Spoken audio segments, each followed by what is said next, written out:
நான் cylinder rate எவ்வளோ போகுதா? 870. 870 ரூபாயா?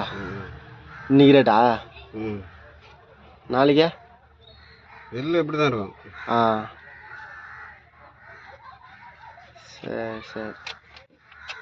எது வரையும் போகிறீங்க டெலிவரியா? கடப்பா வரையுமா? ஒரு நாளைக்கு எத்தனை பண்ணுங்க டெலிவரியா? 54. 54ஆ? எவ்வளோ ஒரு நாளைக்கு சம்பளம் உங்களுக்கு? 750. 750ஆ? எப்படி டெலிவரி பண்ணாலும் அதுதான்? பண்ணால் மட்டும்தானா? 54 டெலிவரி பண்ணிடணும். ஆமாம் 54 இருந்தால் 2 பேர். எனக்கு 750 கூட வர்றாரு 550. ஆ இது ஒரு ஆள் தான் வந்துக்கிறேன். 40 தான் ஏற்றிருந்துக்கிறேன். இதுக்கு 750 ரூபா தான்.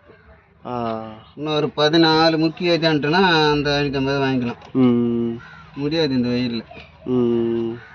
சரிண்ணா. சாப்பாடுலாம்